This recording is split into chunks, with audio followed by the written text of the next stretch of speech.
৭২ জন ইউটিউবাৰে বানাকান্ত ৰাইজক সহায় কৰাৰ নামেৰে ৰাইজৰ পৰা ধন সংগ্ৰহ কৰি সেই ধন তেওঁলোকে সৰলকি কৰিছে। এটা বানাকান্ত ৰাইজৰ লগত এই ধৰণে বেপাৰ কৰা আমি কোনো কাৰণতে জাতীয় সংগ্ৰামী অসমে সহ্য নকৰি স্পষ্ট কথা। আমাৰ ওচৰত তথ্য আছে এইজন ব্যক্তিৰ নাম হৈছে আপোনাৰ পিংকল প্ৰত্যুক সিং আৰু এওঁ এটা ইনষ্টাগ্ৰাম একাউণ্ট চলাই আছিলে আৰু সেইটো নাম হৈছে বন্ধু ষ্ট্ৰীম আৰু এওঁ এই ইনষ্টাগ্ৰাম একাউণ্টটোৰ পৰা সংগ্ৰহ কৰিছিলে ৩১,৯৪,৭৫০ টকা। বানাকান্ত ৰাইজক সহায় কৰিম বুলি কৈ এই ব্যক্তিজনে ৩১,৯৪,৭৫০ টকা সংগ্ৰহ কৰিছিলে আৰু সংগ্ৰহ কৰাৰ পিছত তেওঁৰ মাত্ৰ ৬ লাখ টকাৰ তেওঁ ভাউচাৰ ৱেবছাইটত দেখুৱাইছে। ৬ লাখ টকা খৰচ কৰা দেখুৱাইছে তেওঁ। তেতিয়াহ'লে বাকী ২৬ লাখ টকা তেওঁ ক'ত খৰচ কৰিলে? আৰু এওঁ যিবিলাক ভাউচাৰ দিছে এই ভাউচাৰবিলাক হাঁহি উঠা। এওঁ ব্লিচিং পাউডাৰ আৰু ফেনাইল কিনা দেখুৱাইছে আৰু ব্লিচিং পাউডাৰ ফেনাইল কিনিছে ইলেক্ট্ৰনিক্সৰ দোকানৰ পৰা। আমি সৰ্বসাধাৰণতে জানো যে ইলেক্ট্ৰনিক্সৰ দোকানত কি পায়, মোবাইল পায়, আপোনাৰ টিভি পায়, ইলেক্ট্ৰনিক সামগ্ৰী পায়, কিন্তু ইলেক্ট্ৰনিকৰ সামগ্ৰী পায়, কিন্তু এওঁ ফেনাইল আৰু ব্লিচিং পাউডাৰ ইলেক্ট্ৰনিকৰ দোকানৰ পৰা কিনা দেখুৱাইছে। সম্পূৰ্ণ এইটো এটা ভুৱা। আৰু এওঁ কি কৰিছে, এওঁ এটা হোম ষ্টেট আছে, দুদিনমান এটা হোম ষ্টেট আছিলে, আমি গম পোৱা মতে সেই হোম ষ্টেটো ৰাতি ২টা বজালৈকে এওঁ মদৰ পাৰ্টি কৰে আৰু পিছদিনাখন ৩টা বজালৈকে তেওঁ শুয়ে থাকে। আৰু তেনে অৱস্থাত তেওঁ কি ধৰণে কেনেকৈ ৰাইজক সহায় কৰিলে? গতিকে এই কথাবিলাক এটা কথা স্পষ্ট হৈছে যে অকল পিংকলে নহয়, পিংকলৰ দৰে প্ৰায় ৬২ জন ইউটিউবাৰে বানাকান্ত ৰাইজক সহায় কৰাৰ নামেৰে কোটি কোটি টকাৰ কিন্তু ধন তেওঁলোকে সৰলকি কৰিছে।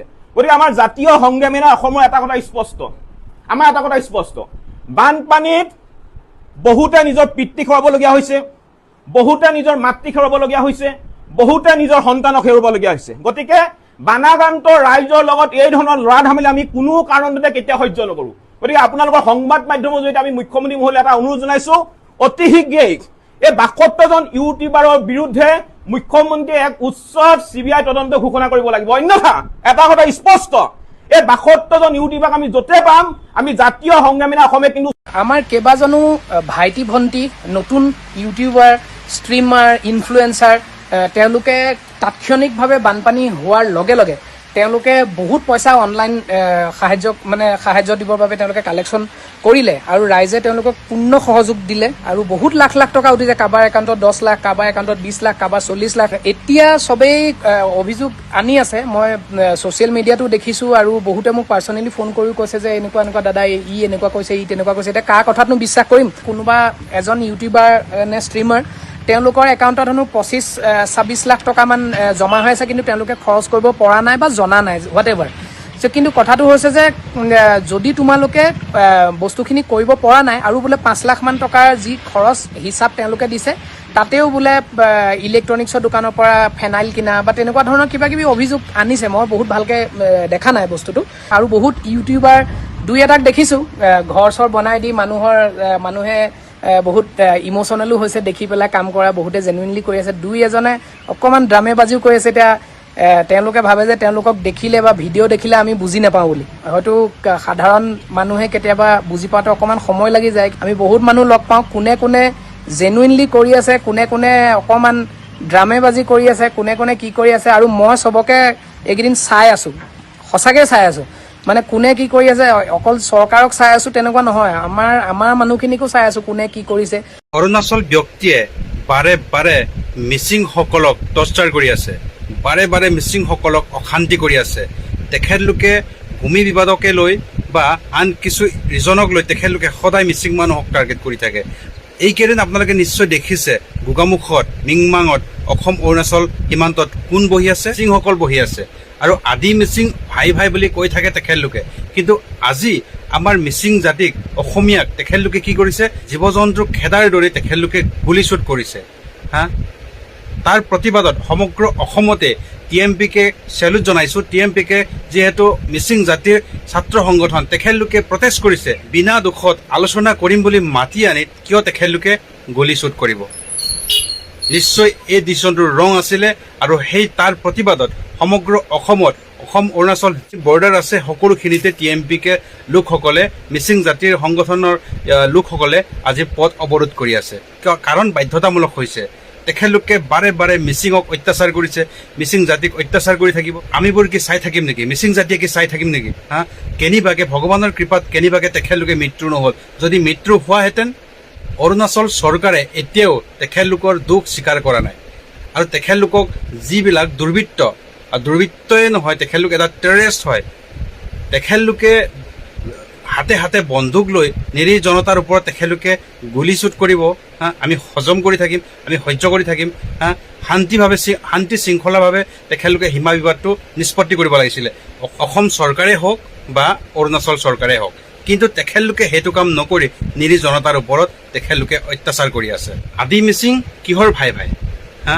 তহঁতি এনেদৰে অত্যাচাৰ কৰি থাকিব মিচিং জাতিৰ ওপৰত অত্যাচাৰ কৰি থাকিব মিচিংসকলে তহঁতক কি ককাই ভাই হিচাপে মানি থাকিব আজি অসমত TMPকে সকলে যি কৰি আছে একদম শুদ্ধ কৰি আছে অৰুণাচলত কাম কৰিবলৈ যোৱা মিচিংসকলকো তহঁতি ইমানেই অত্যাচাৰ কৰ ইমানেই টৰ্চাৰ কৰ পাৰ্মিটৰ নামত তহঁতি মাৰ ধৰ কৰ মাৰপিট কৰ কিছুমানকতো হেক কৰি পেলাইছে মাৰিয়ে পেলাইছ কিহৰ ভাই কিহৰ ভাই তহঁতি চালা মাটি লোভিয়া তহঁতি চালা একদম অৰুণাচলী লোকসকলে মাটি লোভিয়া হয় একদিন যেতিয়া এই বৰ্ডাৰবিলাকত যেতিয়া অৰুণাচললৈ যাবলৈ নিদিয়ে ট্ৰাকবোৰ এই খাদ্য সামগ্ৰীবোৰ তহঁতৰ লালবাতি জ্বলি যায় আজি 2 দিন হৈ গৈছে কিন্তু তথাপিও তহঁতি দোষবোৰ স্বীকাৰ কৰা নাই আৰু যিসকল গুলীচুট কৰিছে অৰুণাচলৰ পুলিচ প্ৰশাসনেই হওক অফিচাৰেই হওক বা সাধাৰণ জনতাই হওক তেখেতলোকে কিন্তু অসম পুলিচক গতাই দিয়ক অৰুণাচল চৰকাৰে গতাই দিয়ক বদৰুদ্দিন আজমল ডাঙৰীয়াই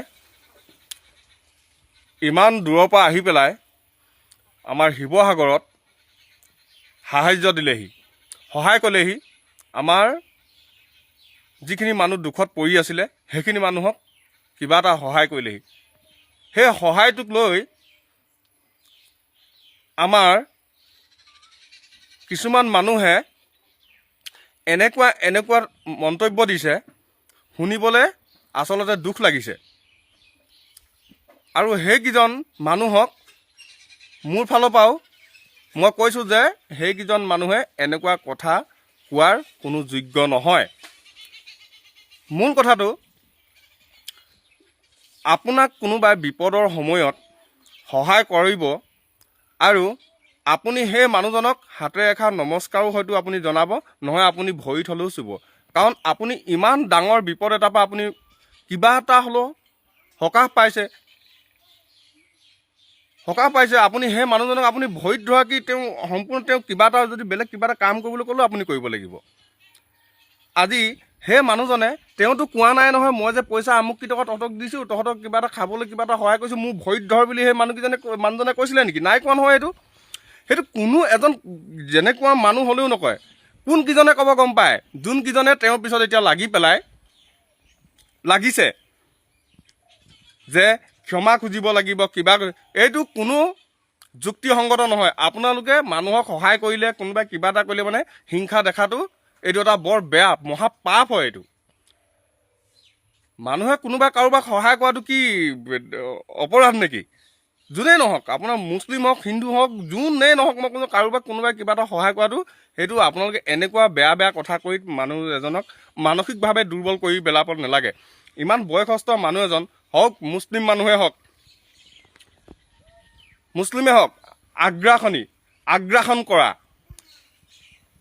যদি আগ্ৰাসন তেওঁ কৰিয়ে আছে ইয়াত যদি মাটি সম্পত্তি যদি লুটিয়ে আছে তেনেহ'লে আমাৰ চৰকাৰখনে কি কৰি আছে যদি মাটি সম্পত্তি আমাৰ এই অসমত লুটিয়ে আছে তেওঁ খেদিব লাগে আকৌ প্ৰশাসন আছে নহয় সেইবিলাক লগাই মেলি আপোনাৰ কিবা কিবি কৰি পেলাই আপোনালোকে আলোচনা কৰি পিনে এনেকুৱা আগ্ৰাসনকাৰীটোক আমাৰ ইয়াৰ পৰা বহিষ্কাৰ কৰি দিব লাগে অসমৰ পৰা কাৰোবাক সহায় কৰাৰ সময়ত কোনোবা আগ্ৰাসনী কিবা কাৰণে বিদেশী তেনেকুৱা কিবা হেৰি থাকে নেকি ইমান দুখৰ সময়ত যে আহি যে সহায় কৰিছেহি এইটোতো কিমান প্ৰশংসনীয় তেওঁ আমিহে আপোনাৰ সেই মানুহজনক আমি তেনেকুৱা বেয়াকৈ কথা ভাবিছোঁ কিন্তু ভগৱানে ভাল চকুৰে চাইছে তেওঁক আৰু ভাল হ'ব এইবোৰ কোনোবা যিকোনো পক্ষপাতি হৈ পেলাই কাৰোবাক কিবা বিপদৰ সময়ত কিবা এটা সহায় কৰি এইবোৰ ৰাজনীতি লগাই এইবোৰ কিবা কিবি জাহা তাহা যি টি কথা কৈ মানুহক দুৰ্বল নকৰিব কেতিয়াবা সেইজন মানুহে আৰু ডাঙৰ বিপদত সহায় কৰিবহি। অলপ আগত এদিন কিবা এটা ভিডিঅ' এটা দেখিছোঁ, কিমান লাখ টকা দি বোলে মানুহ এজনীক, আমাৰ নিজৰ অসমীয়া শইকীয়া কোনোবা এটা উপাধিৰ মানুহ এগৰাকীক তেওঁ ভাল কৰি থৈছে। কিমান মহৎ মহৎ কাম কৰিছে। কি কৰিছে আপোনালোকে যে টুলুঙা যে তেনেকুৱা যে বেয়া বেয়া কথাবিলাক যে মানুহৰ প্ৰতি মানুহৰ তেনেকুৱাকৈ যে বেয়া বেয়া কথাবিলাক যে ভাবি আছে, কৈ আছে, যদি আপোনাৰ তেনেকুৱা ভাৱ আছে মনৰ মাজতে থৈ দিয়ক, উলিয়াই নক'ব। আমাৰো শুনিবলৈ বেয়া লাগে, দুখ লাগে। আচলতে আমি ভাল পাইছোঁ তেওঁ যে ইমান দূৰৰ পৰা আহিছে, সহায় কৰিছেহি। সেইজন মানুহক আমি ধন্যবাদ দিছোঁ আমি, যে ইমান ডাঙৰ যে সহায় এটা কৰিছে আহি। আজি যদি সেই ইমান দুখত পৰি থকা মানুহজনীক পইচা আপুনি 50 টকাও দিয়েগৈ নহয়, 50 টকা দিলেও সেই মানুহজনে বহুত সুখী হৈছে। কাৰণ 2 কেজি আলু পাইছে আৰু তাত আপোনাৰ কণী দুটা নি পেলাই হ'লেও বইল কৰি হ'লেও খাই পেটটো ভৰাইছে। গতিকেলৈ এইবিলাক বেয়া কথা, এনেকুৱা বেয়া বেয়া শব্দবিলাক শুনি থাকিলে বেয়া লাগে আৰু এইবিলাক কথা কৈ থাকিবলৈও মন নাযায়। তথাপিও মানে মনৰ মাজত এইবোৰ মানে সহ্য নহয়। মানে অন্যায়টো একদমেই বেয়া পাওঁ, একদম চিধা কথা। অন্যায় একদম বেয়া পাওঁ আৰু অন্যায়টো সহ্য কৰিব নোৱাৰোঁ। যিমানে মোক বেয়া পালেও পাওক, ভাল পালেও পাওক, কোনো কথা নাই। আৰু অন্যায়টো একদম সহ্য কৰিব নোৱাৰোঁ, চিধা কথা। নাপায় নক'ব এনেকুৱাকৈ। আৰু তেওঁ কোনো ভৰিত ধৰিবলগীয়া কোনো কথা নাই। এইটো কোনোবাই যদি কৈছেও নহয়, এইটো বেয়া কথা। আৰু ভৰিত ধৰিব মানে তেওঁ ভৰিত ধৰা বুলি কৈছোঁ, এই ক্ষমা খুজিবলগীয়া। ক্ষমা খোজা কোনো কাৰণ নাই। চুৰ নাই কৰা, ডকাইত নাই কৰা। কোনোবাই আপোনাক যদি মই যদি সহায় কৰিলোঁ, মোৰ ভৰিত চৰণত চোৱাটো, আপুনি যদি মোক যদি সহায় কৰে নহয়, মই আপোনাৰ চৰণত চুই দিম। আপুনি লেট্ৰিনৰ গু এইখিনি চফা কৰ বুলি ক'লেও মই কৰি দিম, চিধা কথা। কাৰণ মই বিপদটোৰ পৰা মই সকাহ পাইছোঁ নহয়, সাহস পাইছোঁ মই বিপদটোৰ পৰা।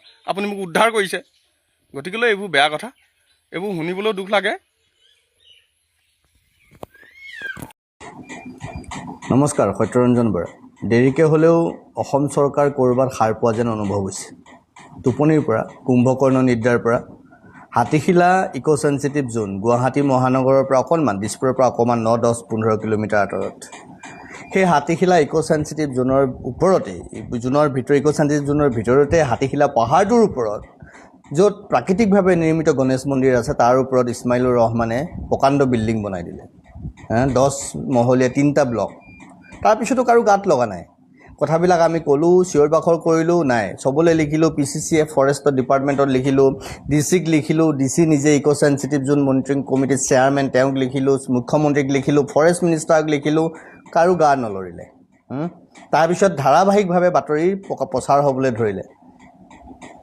এই গোটেই প্ৰজেক্টটোত না এনভাইৰনমেণ্ট ইম্পেক্ট এছেছমেণ্ট আছে, না এনভাইৰনমেণ্ট ক্লিয়াৰেঞ্চ আছে, না ইক' চেঞ্চিটিভ জোনত পাব্লিক হিয়াৰিং হৈছে, নাই এনভাইৰনমেণ্ট ক্লিয়াৰেঞ্চৰ ছইল হেল্থ ৰিপৰ্টৰ পৰা একো নাই। মানে এখন চৰকাৰ যে আছে, কোনোবা অভিভাৱক যে আছে, এইবোৰ কাম দেখিলে আপোনাৰ অনুমান নহয়।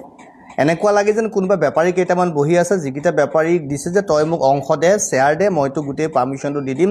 It's like a business, it's like a share market. তই ইমান দামত বস্তুটো কিন, ইমানত বিক্ৰী কৰিবি, ইমানটো প্ৰফিট হ'ব, এইটো মোক দিবি, সেইটো তই ল'বি। It's like a business, it's like a trading. ইয়াত যে চৰকাৰ প্ৰশাসন আছে, অসমৰ কাৰণে, ৰাইজৰ কাৰণে তেনেকুৱা অনুভৱ নহয়। কিন্তু তাৰপিছতো শেহতীয়াকৈ দেখিছোঁ চাৰ্কল অফিচাৰে ইছমাইলুৰ ৰহমানক হাতীশিলাৰ ওপৰত সেই বিল্ডিং বনোৱাৰ কাগজ বিচাৰি ন'টিছ কৰিছে ইতিমধ্যে। আমি GMDAকো চিঠি লিখিছিলোঁ, GMDA দেখিছোঁ আজি এখন পত্ৰ আমি পাইছোঁ, GMDA ইতিমধ্যে DCক চিঠি লিখি পেলাই তাৰ গোটেই ক্লিয়াৰেঞ্চটো বিচাৰিছে। তাৰমানে ক'ৰবাত নহয় বোলে লাগিলে শিলুক হৈ যায়।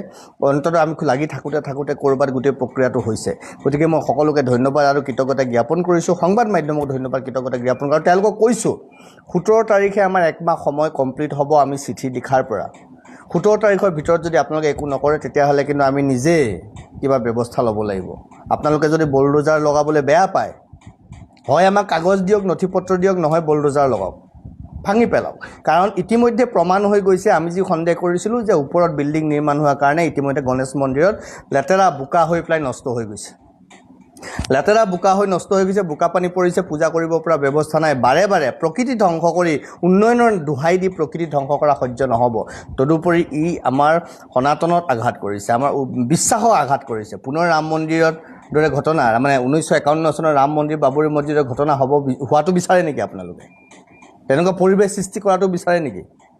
যদি নিবিচাৰে অনতিপলমে ব্যৱস্থা গ্ৰহণ কৰক, নহ'লে আমি কিন্তু তাত গৈ পেলাই, প্ৰজেক্ট ছাইটত গৈ পেলাই আমি কিন্তু কিবা কৰিব লাগিব। কি কৰিম এতিয়া ক'ব নোৱাৰোঁ। নমস্কাৰ। মিষ্টাৰ সত্যৰঞ্জন বৰা, নে অসৎ ৰঞ্জন বৰা? এইকেইদিন আপোনাক দেখি আছোঁ বৰ সামাজিক মাধ্যমত ফটা লেকচাৰ মাৰি আছে। আপোনাৰ নিজৰ শক্তি কিমান? আপুনি আহি পেলাই যোৰহাট চৰাইদেউ শিৱসাগৰত কেতিয়া উপস্থিত হ'ব? আপোনাৰ অৰিহণা কিমান আছে? এটা পানী বটল যোগান ধৰিবৰ কাৰণে এই দুৰ্ভগীয়া মানুহখিনিক আপোনাৰ সময় হ'লনে? আপোনাৰ সমৰ্থ আছেনে? লাজ নাপায় আপুনি? চৰম নাপায় আপুনি? মোবাইলত বহি লৈ লেকচাৰ মাৰি আছে যে। আপুনি নিজে আহি পেলাই কোনোবা এদিন পানী বটল এটা যোগান ধৰি পালে? শ শ মানুহ ইয়াত মৰি গ'ল, শ শ মানুহ এতিয়া গৃহহাৰা হ'ল। আপোনাৰ তাত অৰিহণা কিমান? আপুনি যে ফটা লেকচাৰ মাৰি আছে, আপোনাৰ অৰিহণাত কি আছে তাত? আপোনাৰ মন মগজুত এই কুবুদ্ধিবোৰৰ বাহিৰে ভাল চিন্তা চৰ্চা একোৱেই নাহে নেকি কাহানিও? আপুনি যেতিয়াবা সামাজিক মাধ্যমত আপুনি বেছিকৈ আপোনাক এক্টিভ থকা দেখিব পাওঁ, তেতিয়াৰ পৰা দেখোন আপোনাৰ অকল এই বেয়া ধান্দা, বেয়া চিন্তা, বেয়া চেতনাবিলাকে আপোনাৰ দেখোঁ। আপোনালোকৰ নিচিনা আপোনালোকৰ নিচিনা ডাঙৰ ডাঙৰ মানুহবোৰে এই কি শিকিব আজিৰ প্ৰজন্মই? অকল কুবুদ্ধি, বেয়া চিন্তাধাৰা, মানুহৰ মাজত বিভাজন অনা, মানুহক ধ্বংস কৰা, ঘৰে ঘৰে কটা মৰা লগোৱাৰ চেষ্টা। আপোনালোকৰ নিচিনা ধুৰন্ধৰ মানুহৰ কাৰণে এই ভাল সমাজখনক বৰবাদ কৰিবলৈ চেষ্টা কৰিছে। আপোনাক একদম স্পষ্টকৈ কৈছোঁ, আপুনি ভুলতো উজনিৰ ফালে চকু মেলি নাচাব। আপোনাক স্পষ্টকৈ কৈছোঁ, উজনিৰ ফালে ভুলতো চকু মেলি নাচাব, উজনিৰ ফালে আপুনি মূৰ তুলি নাচাব কেতিয়াও। আপোনাৰ কিন্তু কথা মই শুনিছিলোঁ মাজতে, আপুনি বোলে শিৱসাগৰলৈ আহিছিলে, আপুনি বোলে ছুইফ্টৰ কিবা ডিগিত সোমাই শিৱসাগৰৰ পৰা পলাইছিলে এবাৰ। নেক্সট টাইম আৰু এই উজনিৰ ফালে আপুনি কেতিয়াও মূৰ তুলি নাচাব। আপোনালোক সঁচাকৈ এই আমি অসমৰ সন্তান, আমি অসমৰ পুত্ৰ, আমি অসমৰ আই মাতৃ বুলি ভাবোঁ অসম মাতৃক। এই অসম মাতৃৰ কাৰণে আপোনালোক এটা কলগ্ৰ হয়, এটা ধাৰ্দিকা বোজ হয়। গম পাইছে? আপোনালোকৰ নিচিনা নিৰৰ্থক কিছুমান এইবিলাক আপোনালোকে এইখন মাতৃভূমিত মানে থকাৰ আপোনালোকৰ কোনো অধিকাৰ নাই। কটা নিধক। কোনে জানিছিলে মিয়াৰ ওচৰত ইমান টকা ওলাব বা মিয়াই কাৰোবাক ইমানো যে দান কৰিবলৈ যে ক্ষমতা থাকিব, কোনেনো আশা কৰিছিলে? যি নেকি মিয়া কেৱল 2 চৰ 4 চৰ খাই পেলাই, 1-2 গুৰ খাই পেলাই, গৰুৰ নিচিনা পিটন খাই পেলাই থকাবিলাকে আচলতে মিয়া বুলি এসোপাই মানে মনত ধাৰণা আছিলে। কিন্তু মিয়া যে এটা ব্ৰেণ্ড বুলি যে আমি শুনি আহিছিলোঁ, আৰু সেইটো এতিয়া সঁচা প্ৰমাণিত হ'ল। কাৰণ কেলেই যিমান এতিয়া বৰ্তমান বদৰুদ্দিন আজমল ডাঙৰীয়া আৰু এতিয়া যিমান দিছে ন, কোটি টকা, ইয়াত লাখ টকা দিয়া বহুত অসমীয়া দেখিছোঁ, খিলঞ্জীয়া দেখিছোঁ, খিলঞ্জীয়া হিন্দু বা মুছলিম চবকে দেখিছোঁ। কিন্তু মিয়াই নিজে কোটি টকা দিছে। আজি উজনি অসমত বা নামনি অসমতে হওক, কোনোবা এজন খিলঞ্জীয়া হিন্দু হওক, মুছলিম হওক, আপোনালোকে দেখিলেনে পইচা 1 কোটি টকা এটা দিম বুলি ক'বলৈ সাহস আপোনালোকে দেখিলেনে? কিয় নাই নেকি তেওঁলোকৰ হাতত পইচা? নাই, নোহোৱা হ'ল।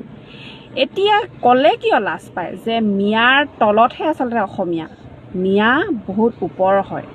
কাৰণ কেলৈ মিয়া কেৱল পইচাৰে ধনী নহয়, অন্তৰ ফালৰ পৰা ধনী। আমাৰ এসোপা এনেই বেবেকৈ গান গাই থাকে। আৰু এতিয়া যিটো দেখিলোঁ ন পৰিস্থিতি এইকেইদিনত, আৰু যিমানখিনি হৈ আছে আমি দেখি আছোঁ, লৈ আছে মানুহে, বাতৰিত প্ৰকাশ হৈ আছে, আৰু সেইখিনিৰ পৰা আমি গম পালোঁ যে সঁচাকৈ মিয়া এটা ব্ৰেণ্ড হয়। মিয়া নহ'লে আজিকালি ক'তো নহয়। মিয়া নহ'লেনে আজিকালি ফেচবুকত ভাইৰেল হয়, মিয়া নহ'লেনে ক'ৰবাত কাম এটা হয়, মিয়া নহ'লে ক'ৰবাত ভালকৈ যদি আপুনি চব্জি এটা মানে চবতে মানে এভৰিথিং বুলি ক'লেও বেয়া নহয়। হয়, অপৰাধতো মিয়া থাকে, কিন্তু মই সকলোতে বুলি ক'লোঁ নহয়। আৰু এতিয়াও মিয়া এতিয়া ওপৰতে আছে, যিসকলৰ ক্ষেত্ৰত চবতে মিয়াই থাকে। আৰু হয়, এই সাহায্যৰ ক্ষেত্ৰতো ওপৰত মিয়াই আছে। এসোপাই যিসকলে ভাবিছিলে ন মিয়া এটা ঘাটিয়া, মিয়া বাংলাদেশী, মিয়া আমুক একদম মিয়া মানে একদম মিয়া ফাল্টু, এতিয়া দেখিলে মিয়া সঁচাকৈ এটা ব্ৰেণ্ড হয় সঁচাকৈ মিয়া। আমি আজি নিজে লাজত পৰিছোঁ যে আমি অসমীয়া হৈ পেলাই আমি কি কৰিছোঁ, আৰু মিয়া হৈ পেলাই অসমবাসীক কেনেকুৱা সাহাৰ্য দিছে। আৰু সেই দেখি আমাৰ এসোপা অন্ধভক্তৰ চকু খোল খাব নাখাব নাজানো বৰ্তমানলৈকে। সঁচাকৈ অসমীয়া মহিলাই ভৰিত ধৰাক লৈ আজি যিটো বিতৰ্ক ৰাতিপুৱাৰ পৰা গধূলিলৈকে কিবা মগজু খাই গৈছে। একাংশ মগজু নথকা মানুহৰ কাৰণে একাংশ মানুহৰ মগজুৰ বিকৃতি ঘটি গৈছে এই কথা বতৰাবিলাক শুনি আচলতে। ঠিকে আছে, এজন বাংলাদেশীৰ ভৰিত আমাৰ ভাৰতীয় বা অসমীয়া মানুহে ধৰিলে, কিন্তু এজন মন্ত্ৰীয়ে কৈ আছে যদি এয়া মানে কি নিৰামিষ ভোজী বিহাৰী বা মাৰোৱাৰী ভৰিত ধৰিলেহেঁতেন আমি একো ক'বলগীয়া নাই, গৰু খোৱা মানে মুছলমানৰ ভৰিত ধৰাটোতহে আমাৰ আপত্তি। বিজয় গুপ্তাৰ ভৰিত যদি ধৰিলেহেঁতেন কোনো প্ৰব্লেম নাই বুলি কৈ দিছে। চিন্তা কৰক। এতিয়া মই এটা কথা কওঁ, আমাৰ এই অসমীয়া নেতা মন্ত্ৰীকেইটাৰ কথা কৈছোঁ, অসমীয়া মানে খিলঞ্জীয়া এহেঁতি, একেবাৰে খিলঞ্জীয়া থলুৱা হা এক্সাম্পল। আৰু বিজয় গুপ্তা ভাৰতীয় যেনিবা মই ক'লোঁ নিৰামিষ ভোজী, ঠিক আছে। তো মই কওঁ যে এই বাংলাদেশী যিজন বদৰুদ্দিন আজমল বুলি কয় নামটো, এই বাংলাদেশী বদৰুদ্দিন আজমল আৰু আমাৰ অসমৰ কিছু সংখ্যক পোকৰ পুৰি থকা নেতা মন্ত্ৰী মই একেলগে ভাৰত ভ্ৰমণ কৰিবলৈ দিওঁ। ভাৰত ভ্ৰমণ কৰক, কৰাৰ পিছত গোটেই ভাৰতবৰ্ষত বেছিকৈ মানুহে কাক চিনি পায়, বেছিকৈ মানুহে ভাৰতবৰ্ষত কাক চিনি পায় আৰু কাক সন্মান কৰে, এই বস্তুটো চাব খোজোঁ। আপোনালোকে অন কেমেৰা ভাৰতবৰ্ষ এপাক ঘূৰক। আমাৰ নেতা মন্ত্ৰীগালটো অভাৱিক নহয় কাৰণে ইমান বদদিনে কিয় দিব লাগে ফৰফৰাই আছে। নিজে হাগি পেলাই পোকৰত গু কিমান গ'ল তাক ঘূৰি চোৱা মোৰ দেশৰ যিখিনি নেতা মন্ত্ৰী। কাৰণ ৰাইজৰ পৰা ৰাইজলৈ কালেকশ্যন কৰি নিজৰ পুঁজি গৰম কৰি আছে, এইটো আমাৰ বুৰ্বক ৰাইজে একো বুজি পোৱা নাই হা। গতিকে আজি এই অসমত যিখিনি বানপানীত মানুহ উঠি গ'ল, যিখিনি মানুহৰ সমস্যা হ'ল, যিখিনি মানুহক বদৰুদ্দিনে গৈ 500 টকা 1000 টকা দি অকণমান সকাহ দিছে, সেই মানুহখিনিক নেতা মন্ত্ৰী কেইজনে টকা দি আছে। আজি হিমন্ত বিশ্ব শৰ্মাৰ ভৰিত ধৰাও দেখিছোঁ, কিন্তু তেখেতে বহিহে আছে, মানে মহিলা এগৰাকী বহা দি, কিন্তু টকা দি থকা নাই, তেখেতক গৈ তাতে সেৱা জনাই আছে মানুহে। মানে এইটো ভেলেকিবাজ আছে, মোহনীবান আছে, এওঁলোকক দেখিলে মানুহ পাগল হৈ যায় আৰু এওঁলোকে কিবা এটা ক'লে মানুহ ওলোটা বালেৰে আকৌ বিন্ধিবলৈ লয়। এয়াই আমাৰ অসমীয়া মানুহ, এয়াই আমাৰ সাৰ খোৱা জাত। এই সাৰ খোৱা জাত কাৰণে আচলতে ওলোটা পোলোটা মাত, মূৰত একো নাই। কোনোবাই কৈছে নে কিবা এটা, সেইটোতে হয় আৰু আমি একো নাজানো। এহেঁতি কৈছে যেতিয়া বদৰুদ্দিন আজমল বাংলাদেশী আৰু আমাৰ অসমীয়া মহিলাক বাংলাদেশীত ভৰিত ধৰাইছে, এইটোৱে হয় আৰু আমাৰ নিজৰ আৰু একো নাই আৰু। এইটো গোবৰ খাই আৰু সেইটো আৰু গোবৰে যি ক'ব আমি সেইটোৱে মানিম আৰু। গোবৰৰ ব্ৰেইনবোৰতো চব একেই হয়। গতিকে এজন গোবৰুৱা ব্ৰেইনে যদি এটা কথা কৈ দিয়ে, বাকী গোবৰুৱা ব্ৰেইন চব একেই হৈ যাবনে নাই? গতিকে এই গোবৰ খোৱা ব্ৰেইনখিনি চব এক। নেতা মন্ত্ৰী যে কোনো বাকী নাই গোবৰ খাবলৈ, এতিয়াহে মই গম পাইছোঁ কথাটো। মানে আনক দেখুৱাওঁতে নিজেও খাই দিছে আৰু টেষ্ট কৰি পেলাই, দেখুৱাব লাগিবতো খাই পেলাই। গতিকে সেই গোবৰ খোৱা মানুহখিনি আজি নিজকে যেতিয়া ফুটনি মাৰি গৈ আছে, এদিন দেখিব এহেঁতকহে আচলতে এহেঁতি ভাৰতৰ বা সংবিধান নজনা মানুহ বুলি উভতি এহেঁতকহে বাংলাদেশী বা বিদেশী বুলি খেদিব। হয়তো বদৰুদ্দিন আজমলে এহেঁততকৈ সংবিধান বেছি জানে ভাৰতৰ, সেইকাৰণে হয়তো বদৰুদ্দিন আজমলৰ অভদ্ৰামী নাই। আৰু সেইকাৰণে বদৰুদ্দিন আজমলে অভদ্ৰামী কৰিব পাৰে, একো ঘেণ্টা কৰিব নোৱাৰে, কিয়নো গোটেই বিশ্বত তেওঁৰ লিংক আছে, তেওঁৰ পিছত বহুত মানুহ আছে, যিমানখিনি মানুহ ভাৰতৰ প্ৰধানমন্ত্ৰীৰ পিছতো নাই। গতিকে সেইজন মানুহক তুচ্ছ তাচ্ছিল্য কৰি থাকি কিবা লাভ আছে? আপুনি যাওকচোন, গোটেই ভাৰতবৰ্ষ ঘূৰক, কেইজন চিনাকি ওলাব আপোনাৰ? কিন্তু বদৰুদ্দিন আজমলক সকলোৱে চেলুট মাৰিব, কিন্তু বদৰুদ্দিন আজমলৰ 1000টা ব্যৱসায় আছে বিশ্বৰ ভিতৰত। আপোনালোকৰ নিচিনা জাতিটোক লুটি পুতি খাই থকা কম মগজুৰ মানুহ নহয়, বুঢ়া হৈ গ'ল দেখিছেনে, দাড়ি চুলি পকা, ইয়ালৈকে দাড়ি। আৰু দাড়িটো কিয় জানে? তেওঁ মতা মানুহ, তাৰেই পৰিচয়। মোৰো দাড়ি চাইছে, মতা মানুহ। আপোনালোকৰ নিচিনা গজুতেও মাইকী নিচিনা বনাই পলিচ কৰি 17-18 বছৰীয়া ডেকা ল'ৰা বনিবলৈ আমাৰ সময় নাই। এইফালে গলৰ মাঙ ওলমি গ'ল, ছাল সুতুৰা পৰি গ'ল, আৰু মুখত দাড়ি নাই। তহঁতৰ চেহেৰা দেখিলেই মানুহে গম পায় যে তহঁত কিমান চৈতান আৰু তহঁতি কি ধান্দাত মানে ৰাজনীতি কৰি আছ। তহঁতি মাইকী আৰু টকা আৰু চুৰ কৰা ধান্দা দেখোন, তাৰ বাহিৰে একো ঘেণ্টা নাই। ভাবিছোঁ উজনিত বদৰুদ্দিন আজমল সোমাই গ'ল, আমাক এতিয়া ৰাইজে খেদিব, গতিকে ইমানতে আমি কিবা এটা কৰোঁ, হিন্দু মুছলমানৰ ৰাজনীতিটো নাইকিয়া হৈ গুচি যাব এই চান্সতে। গতিকে অন্য কোনো টপিক নাই, এটাই টপিক, মানুহসকলে সেৱা জনাইছে, এয়া ভৰিত ধৰাইছে বুলি কৈ পেলাই আমি অকণমান মানুহৰ মাজত আৱেগ কৰি দিওঁ। এইটো চান্সতো যদি অসমীয়াৰ তেজ গৰম নহয়, তেতিয়া কেতিয়া হ'ব? এনেকৈ উঠাই দিওঁ, তেতিয়াহে ৰাইজে আমাৰ গৰু চুৰ কৰা টপিকটো পাহৰি যাব। আৰে গৰু যেতিয়া চুৰ কৰিব পাৰে, যি গৰু চুৰ কৰিব সি খাবও, কাৰণ যি গাহৰি নাখায় সেই গাহৰি চুৰ কৰিবলৈ নাযায়। এই গৰু চুৰ এই সোপা বামুণ চামুণ এনেই এইবোৰ নামত এইবাৰ চবেই গৰু খাই কাৰণে গৰু বন্ধ কৰিছে, মাংসৰ দামটো কমক, নিজৰ ব্যৱসায়ো হ'ব আৰু নিজেও খাব। এই গৰু খোৱাৰ কাৰণে যিখিনিয়ে গৰু খাই আজি সেইখিনি বদৰুদ্দিনক বিৰোধিতা কৰি আছে, কাৰণ গৰুৰ সকলো বস্তুৱেই সিহঁতৰ মগজুত সোমাই গ'ল, সেইকাৰণে সিহঁতৰ মগজুৱে কাম নকৰা হ'ল। গতিকে এই থাৰ্ড ক্লাছ, এই ফাল্টু, এই দগবাজ নেতা মন্ত্ৰী, এই দেশৰ জাতিক লুটিপুতি খোৱা। এতিয়া মই একাংশ মানুহক সুধি আছোঁ, কংগ্ৰেছৰ দিনত যে কিবা এটা বস্তু বা দাম বাঢ়িলে, পিঁয়াজৰ দাম বাঢ়িলে ডিঙিত মালা পিন্ধি লয়, এইখন চৰকাৰ দিনত যে বাঢ়িছে, কি হ'ল আপোনালোকৰ গম গতিয়ে নাই নে? এয়াতো ভেলেকিবাজ, ইয়াতো ভেলেকি বাছ কৰি মন মগজু কিনি লৈ পেলাই বস্তুৰ দাম বঢ়াই আছে নেকি?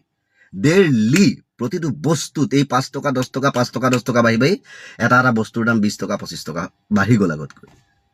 দেখা নাই বদৰুদ্দিন আজমলক কোনে ভৰিত ধৰিলে, কাৰ পোকৰ কোনে চিলিকিলে তাক চাই ফুৰিছ, কিন্তু এই চৰকাৰ যে লুটি পুটি নিজৰ জাতিটোক খাই আছে তাক দেখা নাই, তাক চকু পৰা নাই। ৰামবাল গজিলে নেকি? হা, চকুৰ চেলাউৰিৰ পৰা একেবাৰে থুতৰিলৈকে বালে ভেৰি ধৰিছে নেকি ৰামবালে?